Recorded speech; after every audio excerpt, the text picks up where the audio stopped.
Hey all. How about a quick lesson on day in the life? I don't know how much practical application this has in terms of playing out at a bar. I've never seen a bar band attempt this. It'd be kind of cool if they did. But then again, if you're a guitar player, or you want to call yourself one, you got to be able to play this. Or at least know the chords to it. And it's instructional in terms of rhythm playing and strumming and stuff. So we'll talk about that.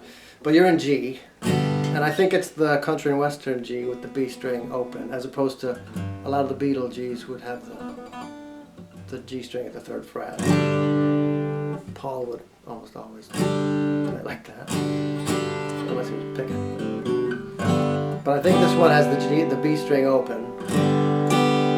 G, B minor, E minor to E minor 7, C,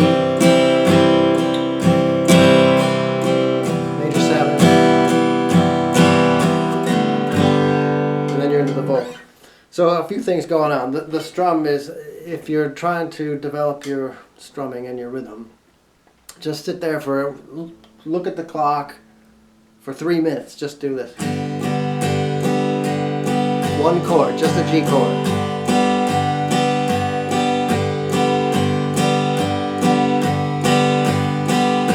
Equal strums down and up.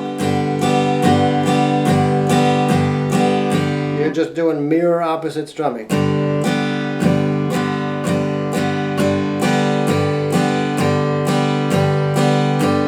John did a lot of strumming like that. Even in his solo work he did. So that's the lilt you want to it. So the reprise ends in G, and this one starts with G, B minor. Now, in between these chords, you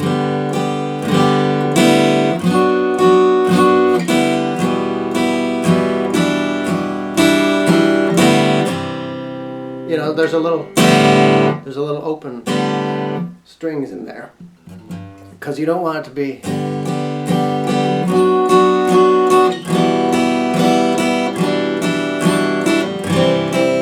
That's a little bit too mechanical.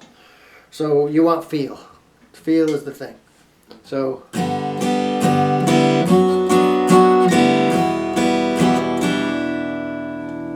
E to E minor 7, B string at the 3rd fret, C,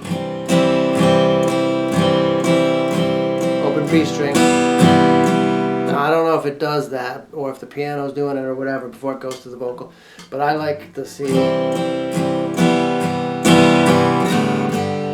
Back to G for the vocal. Again, to develop a little feel for it, and you're kind of, if you're doing this around a campfire or to impress your girlfriend or boyfriend, as the case may be, you want to have some dynamics to it, right? So you kind of want your guitar part, your acoustic part, to mimic what the piano's doing on the recording and get that feel for it. So.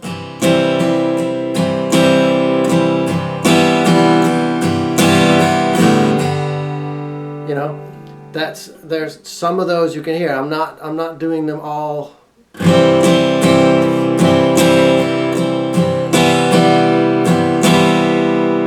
You want to know which ones to accent. And to me, the piano part sounds a little bit like it does do do do do do do do do do. So.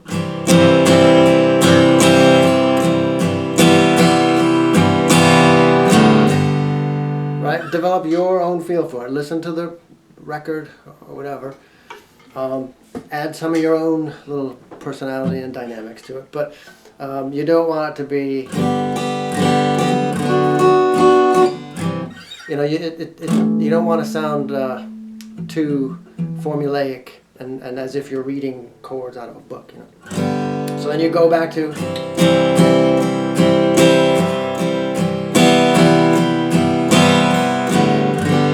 G.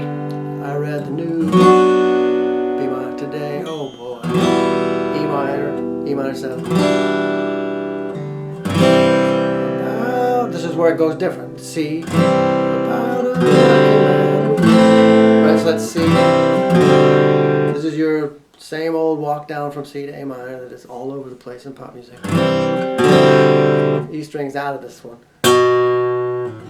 A string to the 2nd fret. Keep your B string at the 1st fret.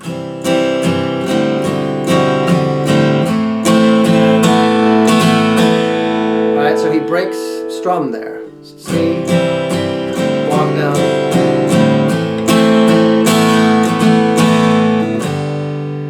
So that's, you know, I'm a lucky man who made it. Again, it's another place to put some dynamics into it, because it's not.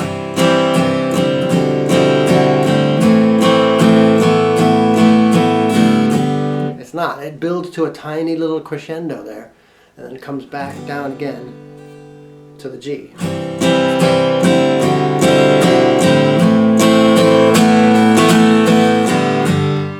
I can just imagine them on the board, you know, the mixing board, having to sort of pot John down a little bit when he does it.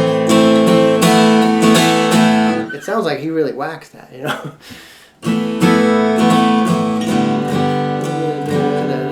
So are you still in the next line of the vocal? G, B minor, E minor, 7.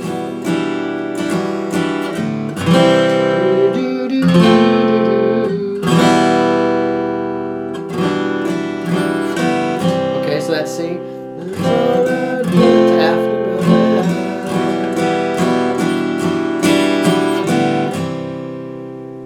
C, F.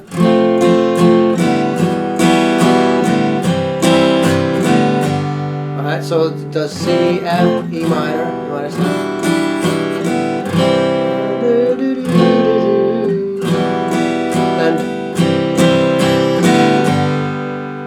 Then he blew his mind out, right, that part. You didn't notice that, well, I don't know where we are on the vocal, but you do C, F, E minor to E minor 7, then C, F, E minor, C, right? Now, after this, C, F, E minor, the 2nd time through. I was listening to the recording just now to tune to it, and make sure I'm in tune with them. And when he does this,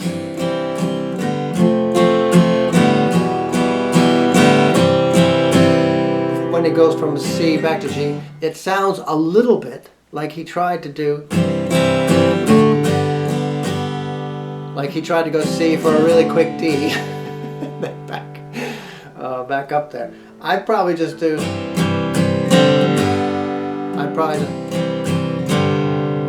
and open up the D string on my C chord, because the bass definitely does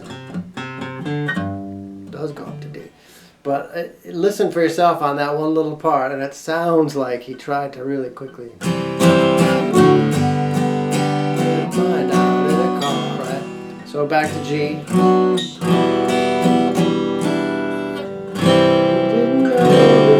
Still again the same.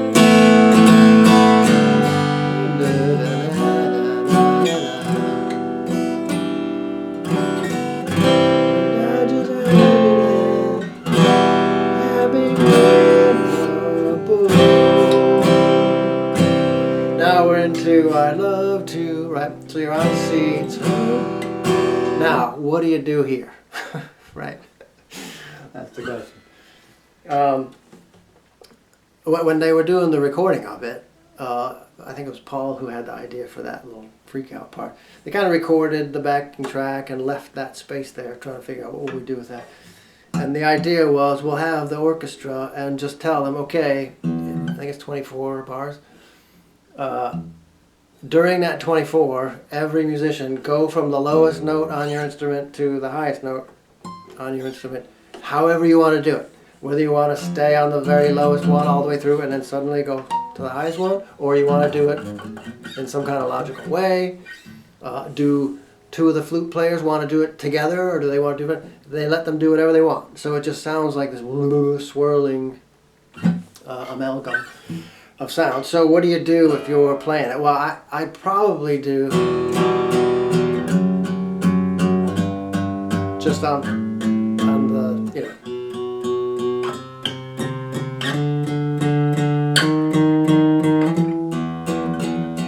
probably just get to my E, however you want to do it. It doesn't really matter how you climb it up, because again, the idea was for it to be freeform. And then I just wait there. If you were doing it as a solo thing, you could just do it. Get those other strings in if you want.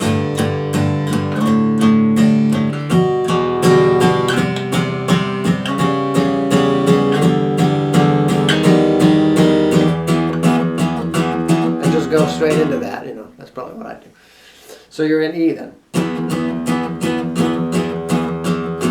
Now, one thing to practice, put on the Beatle recording, play along with it, and when you do get up to that E, try to keep time. Because while it's all swirling around, it's hard to get. And when they end, when it's and the mute that all the orchestra part stops and it's just back to the band again, you should still be in time with it. That's good practice. And I'm doing that as downstrokes, just an E, barred E with the E string open. And then, you know, the alarm bell goes off. Woke up, fell out of bed, and comb across my.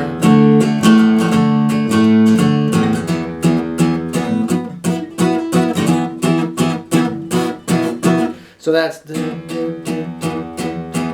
woke up, E, fell out of bed. Those are all downstrokes. Because you want to get a chord up. You don't want to go. That's not quite the same. You want downstrokes on that. Like staccato, like the piano. Woke up, fell out of bed, dragged a comb across my. Right, you get a little bit of a different rhythm on the D. Now, is there an acoustic guitar in this part? I don't think so, but for our purposes. E. Let's open the A string. I went upstairs and drank a cup.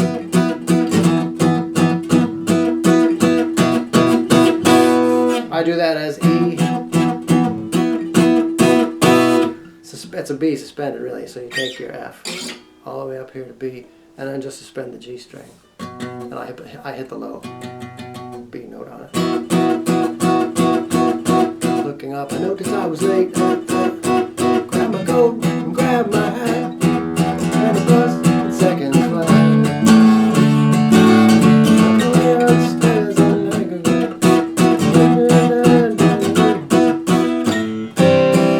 Alright, now you're into the C.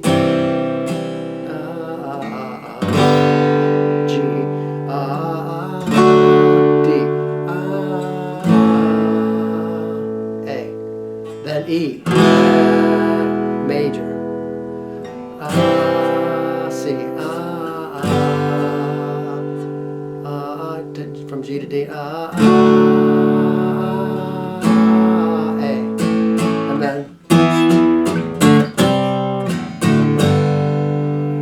so that's E, D, C, D, G, then you're back. So another thing to work on is get from this.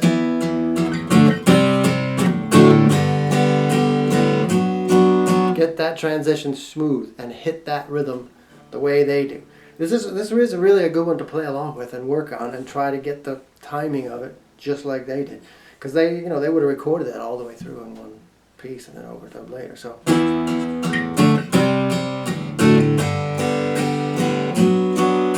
then the rest of it is the same as you did before. It does another climb up and it just ends on an E. So that's the whole tune. But again, some stuff to work on and get a feel for. Get the feel for the timing of it. Get the feel for a little bit of dynamics in your strumming. It really is a good exercise. But you know, at a house party, if there's a guitar lying around and someone hands it to you, people will sing along with this one. So it's a good one to be able to whip out when you need it. Not exactly one to win over a lady, but it's a good one to show off on. Good luck.